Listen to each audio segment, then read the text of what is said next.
Imagine you're the captain of this massive state-of-the-art cruise ship, navigating the open ocean. Right. We are talking about an absolute marvel of modern engineering here. You've got the newest radar systems installed, the most luxurious cabins imaginable, and just thousands of perfectly happy passengers enjoying the journey on the upper decks. Sounded like a pretty good trip. Exactly. I mean, Yeah. everything feels flawless. But deep down in the steering room, the central compass, like the singular mechanism guiding this multi-ton behemoth, is secretly off by just 1 single degree. Oh, wow. Yeah, the terrifying part of that scenario is the initial illusion of safety, right? Right. Because for the first few days, no one on board would notice a thing. I mean, the menus are still fantastic. The engines are humming along smoothly. The scheduled entertainment is going off without a hitch. Yeah, and because the internal metrics of success, passenger satisfaction, revenue, operational efficiency, they all look phenomenal, so there is absolutely no reason to sound an alarm. But you give that 1 degree error enough time, and eventually you aren't just docking in the slightly wrong port. You look around, the fog clears, and you realize you are in the wrong ocean entirely. It really serves as the ultimate metaphor for systemic drift. Yeah. You're looking at this catastrophic existential crisis that is completely masked by outward superficial success. Which is exactly why we're talking about this today. That hidden drift, that invisible crisis lurking beneath a highly polished, culturally successful exterior is the exact phenomenon we are exploring.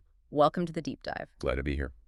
So our mission for you today is to unpack a highly specific, deeply provocative, and frankly blistering piece of modern theological writing.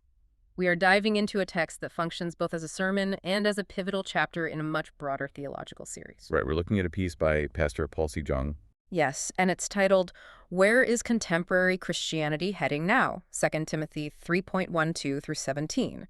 And for those of you tracking the bibliography, this comes from volume 69 of his book series, specifically a text titled Return from the Nicene Creed to the Gospel of the Water and the Spirit, Part 1. And reading through this material, one thing becomes immediately apparent. I mean, the author does not pull a single punch. No, he really doesn't. He is laying out a comprehensive, sweeping, and fundamentally radical critique of the entire modern Christian apparatus.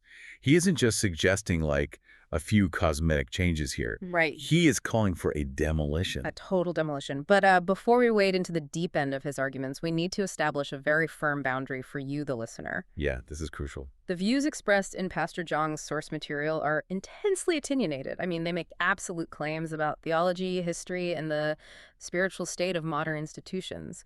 And as your guides on this deep dive, we want to state explicitly and unequivocally that we are not taking sides. Right, absolutely not. We are not endorsing, we are not validating, and we're not refuting these theological claims. Our goal here is strictly analytical. We're acting as neutral cartographers. Map makers. Exactly. Just exploring the architecture of the author's arguments, trying to understand his intense critique of modern religion, and mapping out the very specific theological alternative he believes is the only way forward. And viewing this as a case study in institutional critique makes it a genuinely fascinating read. Oh, absolutely. Because we are examining how a framework of belief justifies itself, how it identifies failure, and how it constructs a path to reformation. The architecture of his argument is incredibly sturdy, even if you find the conclusion startling. Well, and the central tension driving this entire text is gripping because it completely subverts our usual expectations. Yeah, how so? Well, Pastor Jung firmly believes modern Christianity is fundamentally broken. But he does not think it's broken because it's too outdated or too old-fashioned or, failing to keep up with modern scientific advancements. Right. His diagnosis is the exact opposite. He believes the modern church is broken because it has entirely lost its original ancient spiritual center. He argues that modern institutions have taken this ancient radical gospel and replaced it with what he repeatedly calls a formalistic religion. Yes. A formalistic religion. And to truly grasp anything else he says in this chapter, we have to isolate how he is using those two words, gospel versus religion. Right, because he sets them up not as variations of the same idea, but as diametrically opposed forces. They are locked in a zero-sum conflict. Exactly. And let's hover right there for a second, because for anyone listening to this, on their commute or while doing the dishes, religion and gospel probably sound like synonyms. Oh, sure. I think most people use them interchangeably. Right. If you ask someone on the street, they would categorize the gospel as like a subset of the broader category of religion. But Zhang treats religion as a profoundly negative term. It is a pejorative in his vocabulary. It really is. The author actually concludes his essay by explicitly defining these terms, and those definitions cast this long, revealing shadow backward over his entire critique. Right. He defines religion fundamentally as man's attempt to go to God. Man's attempt. Let's dissect that. Man's attempt. It is inherently human generated. Yes. It implies striving, building, organizing, conceptualizing humanity, basically trying to reach up to the divine through willpower, moral fortitude, or institutional structures. But by contrast, he defines the gospel as the path of grace where God comes down to man. So one is an upward human struggle and the other is a downward divine rescue. Exactly. I was actually trying to visualize this while reading the source material. It feels like the difference between humanity trying to build a ladder to the moon versus a highly advanced spaceship simply landing in your backyard. That's a great way to put it. Religion is the ladder. The gospel is the spaceship. And the philosophical weight of that distinction is immense, Yeah. By framing the current global church apparatus as a religion, a ladder-building exercise, he automatically categorizes it as a human-made failing enterprise. Right, because you can't reach the moon with a ladder. Exactly. Yeah. It does not matter if you build the ladder out of gold or if you get 1 million people to help you build it, or if you use the most advanced modern engineering to make it incredibly tall. A ladder is never, ever going to reach the moon. But wait, let's play devil's advocate for a moment here on behalf of the modern church. If you walk into almost any contemporary church today and ask the leadership what they're doing, they will absolutely tell you they are teaching the gospel. Oh, 100%. They firmly believe they are operating the spaceship, not building a ladder. So how does Zhang prove to his reader that these massive, globally successful institutions are actually just building ladders in disguise? He flips their own metrics of success against them. Oh, that's interesting. Yeah, the text specifically calls out external growth and technological advancement in modern churches. So instead of seeing a megachurch with, state-of-the-art audiovisual systems and thousands of attendees as proof of spiritual vitality, Zhang sets up a dichotomy to argue that these things are actually sophisticated masks. Masks. But if growth and technology are usually metrics of success in literally any other human endeavor, why does he view them as a rot? Like, what is he seeing that the modern churchgoer isn't? He is seeing compensation for a secularized, spiritually dead core. Wow. His underlying logic is that when an institution loses the true downward-reaching grace of the gospel, when the spaceship never actually lands, the people in charge still have to justify their existence. They have to compensate for the spiritual vacuum. Exactly. So they start building a really impressive, entertaining, emotionally engaging ladder to distract everyone from the fact that the core mechanism of salvation is missing. Let's see. They focus on growing numbers, deploying better technology, and creating this flawless human institution because they have lost access to the divine power. So the very success of the institution is presented as the primary evidence of its failure. Yeah, it's quite the paradox. That is a staggering paradigm shift. Mm. He is looking at a thriving, bustling religious ecosystem and calling it a beautifully decorated corpse. That's a brutal way to put it, but yes. And having established this macro view that modern churches are just human-made ladders, he starts bringing the receipts.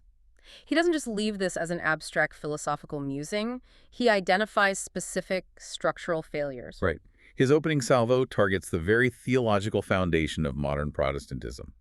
He attacks what he terms the formalistic religion that obsesses over the cross of Jesus, but completely and utterly ignores the actual beginning of the gospel. And the text is incredibly specific about what constitutes that beginning. Oh, Zhang points directly to Jesus being baptized by John the Baptist in the Jordan River. yes. And this is where his theology deviates sharply from mainstream contemporary teaching.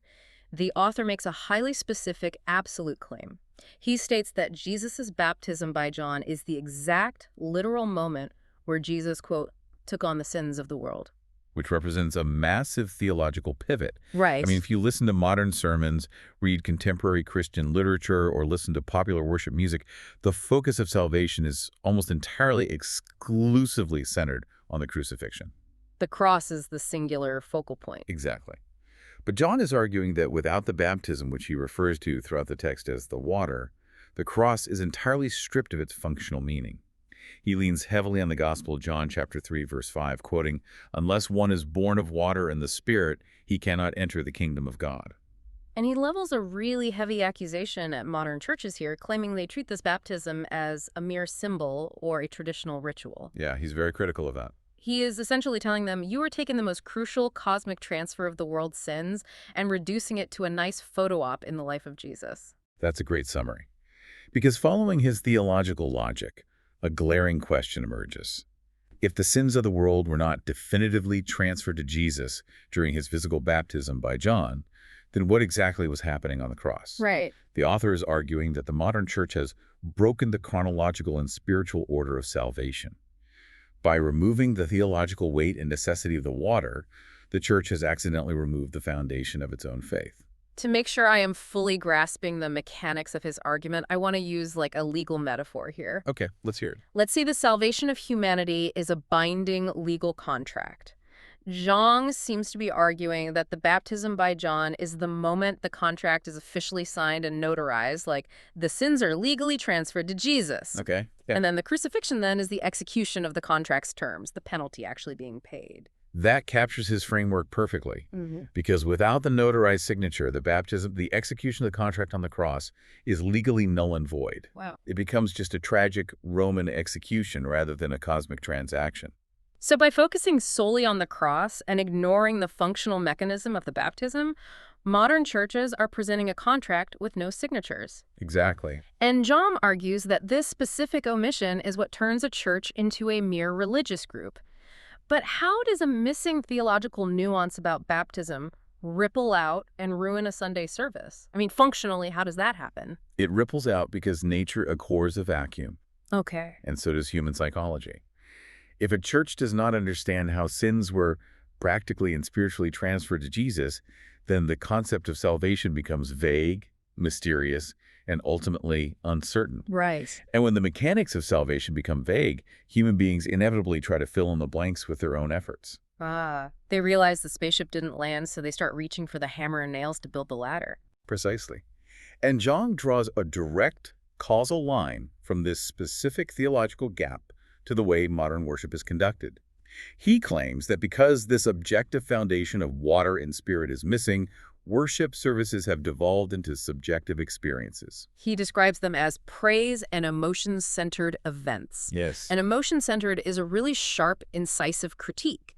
He is observing that because the objective, absolute truth of the baptism is gone, people are forced to try and feel their way to God instead. Right, because there's nothing solid to stand on. Exactly. They need an emotional high to validate their spiritual status because the theological contract is missing its signature. And the psychological dynamic he's describing here is fascinating. In these modern environments, the assurance of salvation no longer rests on the objective truth of what Jesus accomplished in the water and on the cross. Instead, it becomes entirely dependent on subjective emotional states or visible moral improvements. So the worshiper is constantly looking inward, always. They're checking their own feelings, their own tearful reactions during a worship song, or their own good behavior to prove to themselves they are saved. They are no longer looking outward at a completed historical and spiritual work. You know, if you are listening to this and you've ever attended a modern, highly produced church service, you might recognize this dynamic. The lights dim, the music swells, the chord progressions are quite literally designed to elicit the physiological response. Oh, absolutely. It's a science. Right. And Zhang is arguing that this isn't just a stylistic preference, it is a theological coping mechanism. Yes. Because the church lost the specific doctrine of the water, the objective removal of sins.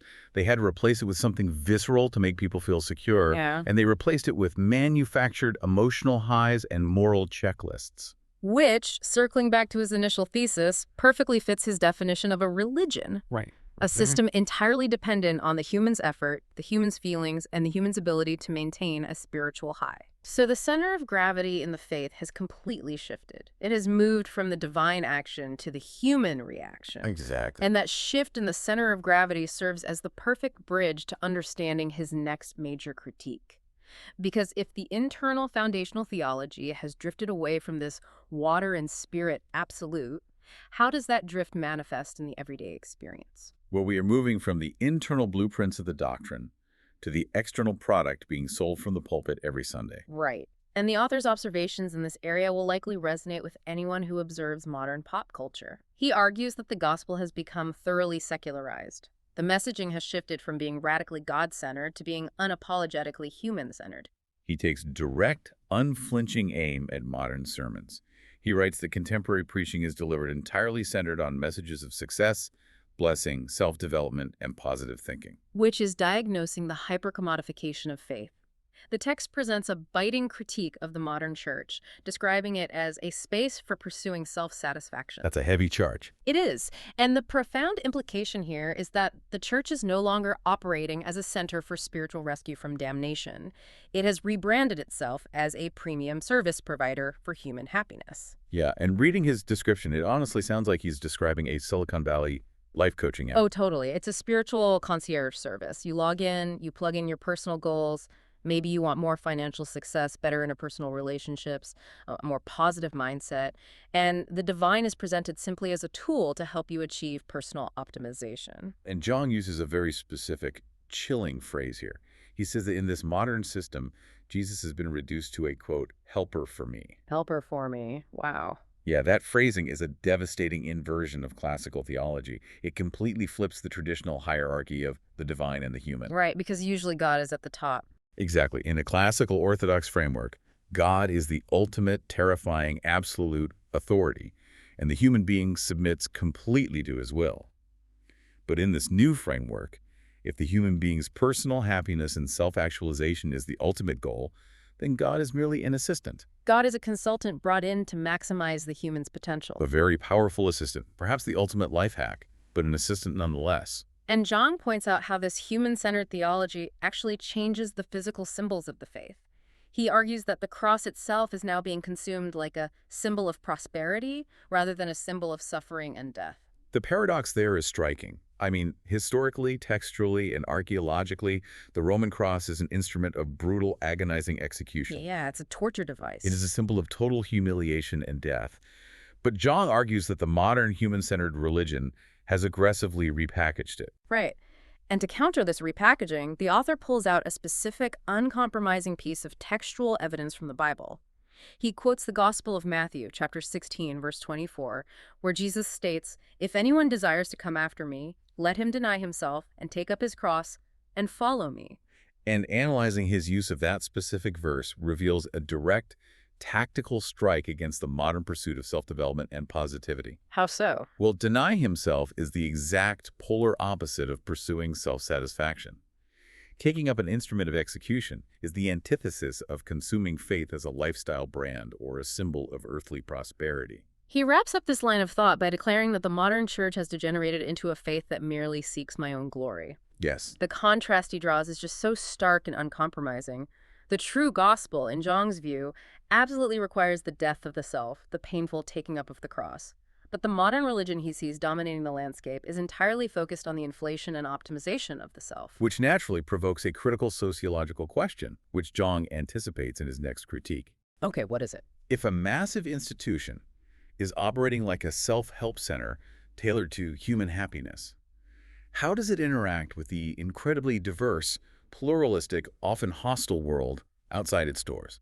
Right, because a self-help center, by its very nature, wants to be popular. Exactly. It needs market share. It wants to appeal to the broadest possible demographic of consumers. And a core rule of broad consumer appeal is that you cannot afford to alienate the customer base.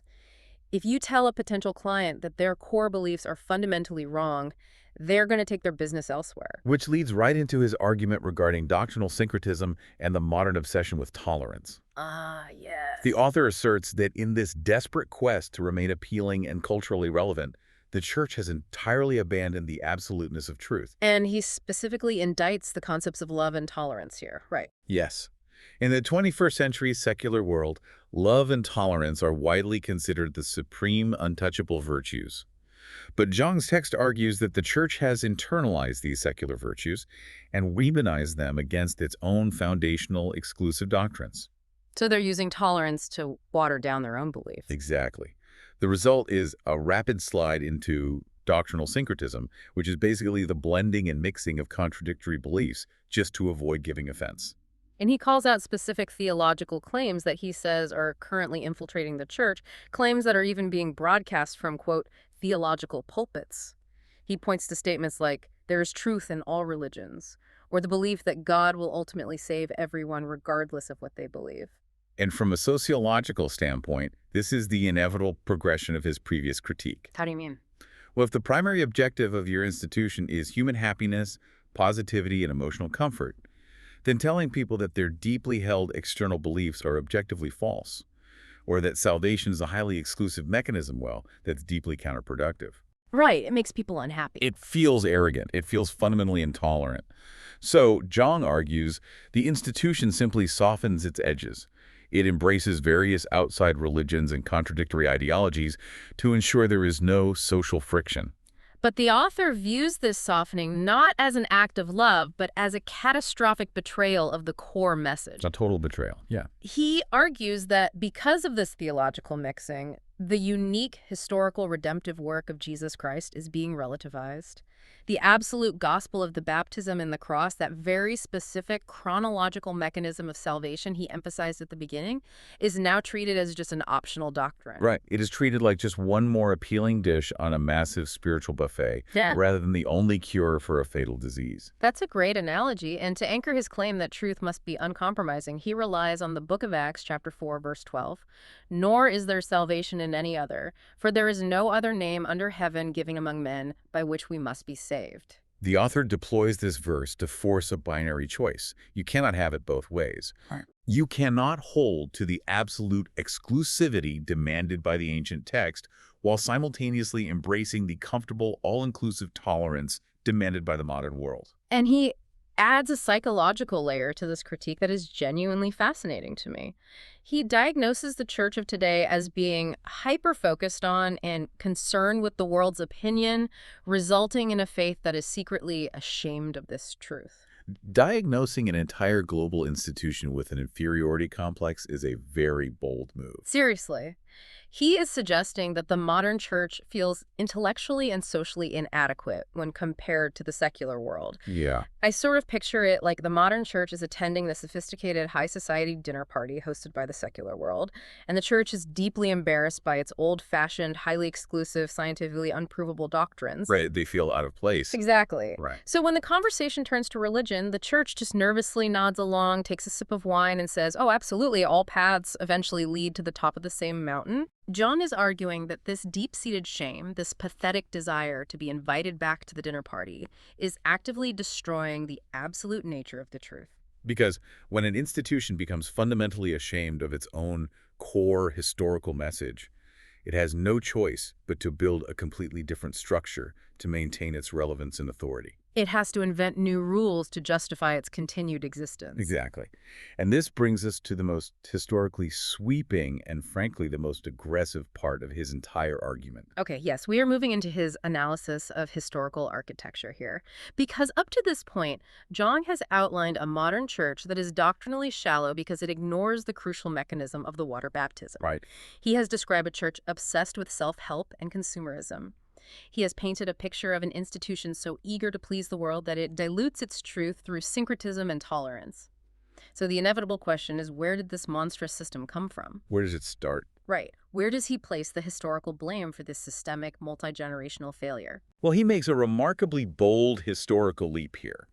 He bypasses recent history entirely, ignores the cultural shifts of the 20th century, and points his finger straight back to the 4th century. Wait, the 4th century? Yes, specifically targeting the Council of Nicaea in 325 AD. Wow. Okay, so skipping a lot of time. He argues that modern Protestantism, despite its very name, meaning to protest, and its long history of violently breaking away from the Catholic Church, is actually fundamentally returning to the Catholic structure and the religious management system formed in the aftermath of that ancient council. Okay, we need to unpack this carefully, because the Council of Nicaea is generally viewed by Orthodox Christianity as a triumph of theological clarity, right? Right, absolutely. It's seen as the moment where core doctrines were codified. But John has a very specific, highly critical definition of what this Nicene system actually looks like in practice. He lists 3 defining characteristics that emerged from it. Let's hear them. First, denomination-centered institutionalization. Second, a faith centered on rigid catechisms instead of the raw apostolic gospel. And third, a hierarchical structure that places academic theological commentaries above the raw text of the Bible itself. And analyzing those three elements reveals a clear common denominator: human control. Human control, yeah. Institutions, catechisms, and theological commentaries are all sophisticated human technologies. They are mechanisms designed by people to organize, codify, manage, and ultimately control the unpredictable nature of the divine. Let's drill down into the contrast he draws between the apostolic gospel and catechisms. Because for anyone listening who might not be familiar with the term, a catechism is essentially a summary of religious principles. Right, usually formatted as a series of questions and answers. Yeah, it's designed as a standardized teaching tool. Yeah. So why does Zhang view these human-made summaries and educational tools as the ultimate enemy of pure spiritual truth? Like, what is so dangerous about a summary? Well, within the framework of his critique, a catechism or a commentary acts as a filter. It takes the raw, absolute, often dangerous truth of the gospel and filters it through human intellect, cultural biases, and most importantly, institutional agendas. Ah, I see. The text heavily implies that the apostolic gospel, the original message preached by the first-century apostles, was wild. It was absolute, spirit-driven, and completely uncontrollable. Right. But as the church grew and institutionalized after Nicaea, especially after aligning with the Roman Empire under Constantine, it needed to manage its massive, diverse population. And you cannot manage an empire with a wild, unpredictable spirit. Exactly. You need standardized rules. So the institution created catechisms to enforce a uniform belief system. It created authorized commentaries to tell the populace exactly how they were permitted to interpret the text, rather than letting the text speak for itself. So they basically took a wild living of truth and put it in a bureaucratic cage so it's easier to manage and utilize for power. That is the exact dynamic he is targeting. And in doing so, Zhang argues, the church immediately regressed back to being a religion. It became, once again, man's attempt to manage, organize, and reach God through human effort. Building the ladder again. Yes. And he makes the provocative claim that even though modern Protestant churches bear a different name on the sign outside, their internal operating system is identical to that highly managed, institutionalized, human-controlled Catholic structure birthed at Nicaea. And he does not just label this a regrettable institutional misstep. He escalates his rhetoric significantly. He deploys some of the most intense apocalyptic imagery available in the biblical text. It gets very intense here. He explicitly compares this massive, institutionalized, catechism-driven church system to Babylon the Great, the harlot church, a terrifying entity warned about in the book of Revelation. And the gravity of that comparison really cannot be overstated. In biblical and prophetic literature, Babylon is not just a city. It represents the ultimate systemic human rebellion against God. It is depicted as a massive, wealthy, culturally dominant, and utterly corrupt system that literally trades in the souls of men. Wow. So by directly mapping the modern mainstream Protestant church system onto Babylon the Great, the author is framing the contemporary religious institution not just as flawed or misguided or in need of a tune-up. Right. He is declaring it actively antagonistic to the true kingdom of God. He goes so far as to quote Revelation chapter 18, verse 4, issuing a stark command. Come out of her, my people, lest you share in her sins, and lest you receive of her plagues. He is literalizing this apocalyptic warning. He views the modern church's structure as a spiritually burning building. It is a corrupt system that a true believer must physically, intellectually, and spiritually separate from in order to survive. This represents the absolute crescendo of his entire critique. I mean, just look at the journey of his argument. Yeah, let's review it. He started with a seemingly nuanced theological disagreement about the mechanics of the water baptism. Right. Then he leveraged that into a sociological critique of modern self-help sermon topics. The Life Coach app. Exactly. Then he expanded that into an accusation of philosophical syncretism and cowardice that are party. Yes. And finally, he uses historical analysis to declare the entire global institutional structure a modern manifestation of apocalyptic Babylon. So having thoroughly, systematically dismantled the current state of Christianity, having compared its most successful institutions to an apocalyptic harlot destined for destruction, he doesn't just leave the reader in the ruins, right? No, he doesn't. What is his proposed escape route? What does he demand happens next? The author is uncompromising in his solution. He believes there is only one viable path forward. The church, or at least those who wish to escape Babylon, must return completely to what he calls the unified gospel. And based on everything we've covered, we know exactly how he defines that unified gospel. Yes, we do. It is the unbreakable trinity of events, the baptism Jesus received from John in the water, the execution on the cross, and the work of the Holy Spirit. He demands that the modern gospel, which he believes has dangerously isolated the cross, must be fundamentally restored to this unified sequence. He is calling for a total ground-up recalibration of the faith. Yeah. And it is crucial to notice the practical, real-world shifts he demands to accompany this theological return. What kind of shifts? He insists that the church's overarching goal must completely change. It must permanently abandon the expansion of secular influence. It must abandon the pursuit of political and cultural church power. He explicitly states the church must break away from a structure centered on institutions and traditions. Right. If we carry our earlier metaphor through to the end, he's demanding that they stop decorating the ladder, climb down, and burn the ladder to the ground. Perfect analogy. Stop building the human systems. Stop relying on the safety of the commentaries, the standardized catechisms, and the manufactured emotional highs. He wants all of that energy refocused entirely on what he describes as a radically God-centered faith. A faith obsessed purely with absolute righteousness and the literal saving of souls, devoid of all that institutional bloat. Wow.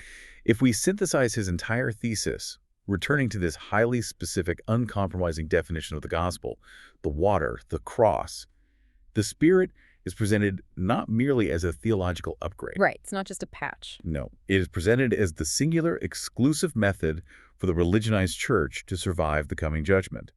He writes that it is the only way it can be born anew as the church of the gospel of the water and the Spirit. It is a radical scorched earth call for a new reformation. Truly scorched earth. He is essentially asking for a complete demolition of the modern religious infrastructure in favor of an invisible, radically spirit-led adherence to an ancient, unyielding, and highly unpopular truth. The document is endlessly fascinating, precisely because of its absolute refusal to negotiate. Yep. It looks at the modern world, looks at the modern church's attempts to adapt to that world, and completely rejects the entire premise of adaptation. Which brings us to the conclusion of our deep dive today.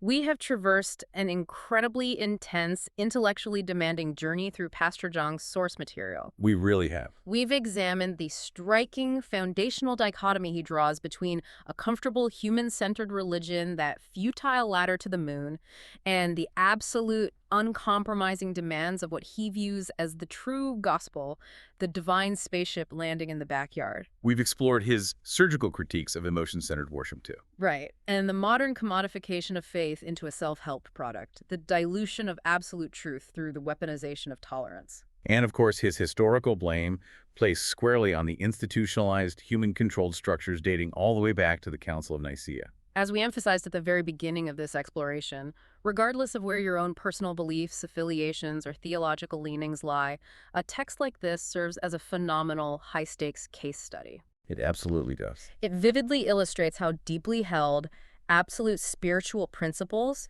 can violently and inevitably clash with the pragmatic realities of institutional growth, cultural relevance, and modernization. It is a piercing internal call for radical reformation. Yeah, and it forces anyone listening to ask a fundamental, uncomfortable question about what happens when an ancient institution forgets or intentionally obscures its original purpose. Definitely. So I want to leave you, the listener, with a lingering thought based on that exact tension, a question to mull over long after this deep dive ends. The author heavily criticizes the modern church for caring too much about the world's opinion. Right. He attacks it for adapting its message to be more tolerant, more positive, more culturally appealing in order to survive and grow. But think back to that massive cruise ship from the very beginning of our conversation. The one with the broken compass. Exactly. The one with the compass secretly off by a single degree. For any ancient institution, any classical philosophy, or any thousands of years old belief system trying to survive in the rapidly shifting, turbulent, deeply skeptical oceans of the modern world, is it actually possible to communicate an uncompromising, absolute ancient truth without at least slightly adapting to the language, values, and opinions of the current culture? That is the big question. Or does every single attempt to translate the truth to a new generation inevitably, tragically change the compass? Something to think about. Until next time.